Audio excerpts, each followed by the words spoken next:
Hi అమ్మా. Hi madam. Nara Lokesh గారు ప్రజా దర్బార్ ఏర్పాటు చేశారు కదా, దాని మీద మీ అభిప్రాయం? చాలా బాగుంది. ఈ దర్బారు ప్రతి చోట ఉంటే కూడా ఇంకా బాగుంటుంది. అసలు ఇలాంటి నాయకుడు రావడం మేము చాలా అదృష్టవంతులము.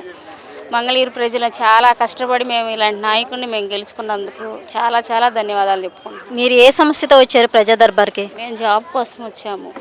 గత ప్రభుత్వంలో వైసీపీ నాయకులు మమ్మల్ని ఎయిమ్స్లో జాబ్లో పెట్టించారు, మళ్ళీ వాళ్ళే తీయిచ్చేశారనమాట. అలాంటి సమస్య గురించి సార్తో మాట్లాడదామని ఇక్కడ వరకు వచ్చాము. మేము వస్తే సార్ కూడా చాలా రెస్పాండ్ అయ్యి జాబ్ ఇప్పిస్తానమ్మా అని ఖచ్చితంగా చెప్పారు. బాబు గారి పరిపాలన 5 సంవత్సరాలు ఎలా ఉంటుంది? చాలా బాగుంటుంది. మా పిల్లల భవిష్యత్తు, వాళ్ళ పిల్లల భవిష్యత్తు కూడా చాలా చాలా బాగుంటుంది. అమరావతి రైతులు చాలా కష్టపడ్డారు. అమరావతిని బాబు గారు ఎలా డెవలప్ చేయబోతున్నారు? అమరావతి డెవలప్ అంటే ఇంకా బాగుంటుంది. అసలు చెప్పడానికి కూడా అన్ని మాటలు కూడా రావట్లేదు, అంత బాగుంటుంది అన్నమాట. అమరావతి ఫ్యూచర్లో ఎలా ఉండబోతుంది అంటారు? అసలు హైదరాబాదుని మించిపోయి ఫారెన్ కన్నా ఇంకా అద్భుతంగా ఉంటుంది. బాబు గారి పరిపాలనకి జగన్ గారి పరిపాలనకి తేడా ఏంటండి? అయ్యో, నక్కకి నాగలోకానికి ఉన్నంత తేడా ఉంది. బాబుగారి పరిపాలన అంటే అదృష్టం ఈ ప్రభుత్వం.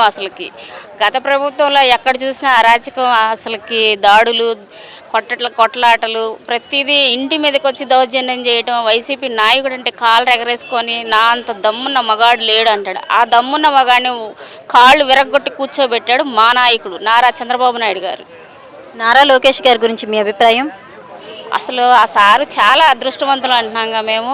మంగళగిరి ప్రజలు కానీ చుట్టుపక్కల ప్రజలు ఎవరైనా సరే, ఈ రాష్ట్రం మొత్తం అలాంటి నాయకుడిని మేము గెలుచుకున్నందుకు ఇంటింట అసలు వీడిది ఇచ్చేశారు కదా ప్రోగ్రాము.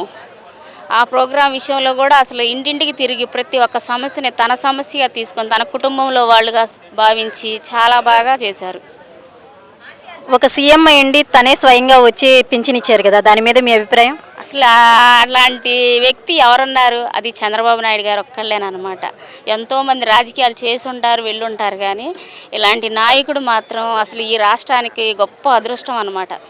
వైసీపీ వాళ్ళు ఓడిపోవడానికి కారణం ఏంటండి? వాళ్ళు చేసిన దుర్మార్గం, అరాచకం. అసలు ఎటు చూసినా మేము తొడలు కొడతాము, మెడలు విరుస్తాము, వెంట్రుకలు బిక్కుంటాం అని రోజా అయితే దాని అంత దరిద్రమైన మాట ఇంకోటి లేదు. అసలు అది మాట్లాడి కూడా బూతులు వస్తున్నాయిలే, కానీ అసలు అది కనిపించదు అన్నమాట. అది అలాంటి వ్యక్తి విడుదల రజని నేను సైదరాబాదులో మొక్కని నాటారు అది ఇది అని అంది. ఇవాళ రోజున ఆ మొక్క ఎటు పీటు పడేశారో కూడా తెలియట్లేదు. వాళ్ళ నాయకులే అలాంటి వాళ్ళ అసలు అనుకోవడానికే మనకి చిరాగ్గా ఉంది వాళ్ళ గురించి తలుచుకోవాలన్నా కూడా, వైసీపీ వాళ్ళ గురించి. ఓకే, థ్యాంక్ యూ అమ్మ.